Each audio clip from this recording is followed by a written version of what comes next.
پہاڑی وادی کی شدید سرد رات میں زاویار نے ایک چھوٹے سے لکڑی کے کاٹیج کو موم بتیوں سے سجا رکھا تھا۔ باہر تیز بارش اور بادلوں کی گرج چمک کا شور تھا، لیکن اندر کا ماحول بیحد خوبصورت اور پرسکون تھا۔ سرخ گلابوں کی مہک اور مدھم موسیقی کے درمیان زاویار نے شاعرہ کے سامنے گھٹنے کے بل بیٹھ کر ہیرے کی ایک دلکش انگوٹھی پیش کی۔ شاعرہ نے مسکراتے ہوئے زاویار کی آنکھوں میں دیکھا اور جیسے ہی ہاں کہا، زاویار نے وہ چمکتی ہوئی انگوٹھی اس کی انگلی میں اتار دی۔ دونوں کے چہروں پر خوشی کے تاثرات تھے، مگر ٹھیک اسی لمحے کاٹیج کے بھاری لکڑی کے دروازے پر کسی نے بہت زور سے دستک دی۔ زاویار نے حیرت سے شاعرہ کی طرف دیکھا، کیونکہ اس سنسان پہاڑی علاقے میں رات کے اس پہر کسی کا آنا ناگزیر تھا۔ زاویار نے آگے بڑھ کر جیسے ہی دروازہ کھولا، باہر شدید بارش میں بھیگا ہوا ایک پراسرار شخص کھڑا تھا، جس کا چہرہ سیاہ رین کوٹ کے لمبے ہیڈ کے نیچے چھپا ہوا تھا۔ اس شخص نے بغیر ایک لفظ بولے زاویار کے ہاتھ میں ایک پرانا لکڑی کا باکس تھمایا اور چند سیکنڈ میں رات کے اندھیرے اور بارش میں غائب ہو گیا۔ زاویار باکس لے کر اندر آیا اور شاعرہ کے ساتھ مل کر اسے کھولا۔ باکس کے اندر ایک پرانی زرد پڑ چکی تصویر اور ایک مڑا ہوا خط رکھا تھا۔ تصویر کو دیکھتے ہی دونوں کے ہوش اڑ گئے۔ تصویر میں شاعرہ بالکل اسی کاٹیج میں کھڑی تھی اور اس کی انگلی میں وہی انگوٹھی موجود تھی جو زاویار نے ابھی اسے پہنائی تھی، لیکن تصویر کے نیچے درج تاریخ آج سے 10 سال پہلے کی تھی۔ یہ بات ناممکن تھی، کیونکہ شاعرہ اور زاویار کی ملاقات کو ابھی بمشکل 6 ماہ ہوئے تھے، اور یہ انگوٹھی زاویار نے خصوصاً آج کے دن کے لیے بنوائی تھی۔ زاویار نے کانپتے ہاتھوں سے خط کھولا۔ خط پر سرخ روشنائی سے ایک جملہ لکھا تھا: زاویار، جس لڑکی سے تم نے ابھی منگنی کی ہے وہ کوئی انسان نہیں بلکہ ایک شبیہ ہے، اور جس انگوٹھی کو تم نے نیا سمجھا ہے وہ 10 سال پہلے ایک مرنے والی لڑکی کی انگلی سے اتاری گئی۔ شاعرہ نے جیسے ہی یہ خط پڑھا، اس کے چہرے کا رنگ پیلا پڑ گیا۔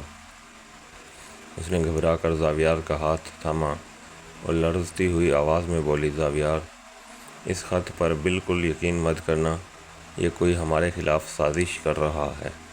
اگر تم نے اس پر بھروسہ کیا تو ہم میں سے کوئی بھی صبح کا سورج نہیں دیکھ پائے گا۔ زاویار کا دماغ سائیں سائیں کرنے لگا۔ اس نے شاعرہ کی آنکھوں میں دیکھا، جہاں خوف اور محبت کا عجیب ملغوبہ تھا۔ شاعرہ، سچ کیا ہے؟ تم 10 سال پہلے کہاں تھیں؟ زاویار نے سنجیدگی سے پوچھا۔ شاعرہ نے کچھ بولنے کے لیے لب کھولے ہی تھے کہ کاٹیج کی تمام موم بتیاں ایک ساتھ بجھ گئیں اور پورا کمرہ گہرے اندھیرے میں ڈوب گیا۔ اندھیرے میں شاعرہ کا ہاتھ زاویار کی گرفت سے چھوٹ گیا۔ شاعرہ! زاویار چیخا۔ اس نے فوراً اپنی جیب سے فون نکال کر اس کی فلیش لائٹ آن کی۔ سامنے کا منظر دیکھ کر اس کے جسم میں سنسنی دوڑ گئی۔ شاعرہ کاٹیج کی دیوار کے ساتھ کھڑی تھی اور اس کے پیچھے شیشے کی کھڑکی پر ایک سایہ نظر آ رہا تھا۔ وہ وہی رین کوٹ والا شخص تھا جو اب شیشے پر انگلی سے کچھ لکھ رہا تھا۔ اس نے شیشے پر لکھا: انگوٹھی اتارو یا راز جانو۔ زاویار نے شاعرہ کی طرف قدم بڑھایا اور کہا: شاعرہ، تم مجھے سب سچ بتاؤ۔ میں تم سے محبت کرتا ہوں اور تمہاری حفاظت کروں گا، لیکن مجھے سچ جاننا ہے۔ شاعرہ نے گہرا سانس لیا۔ اس کی آنکھوں سے آنسو بہنے لگے۔ زاویار، 10 سال پہلے اس کاٹیج میں ایک حادثہ ہوا تھا۔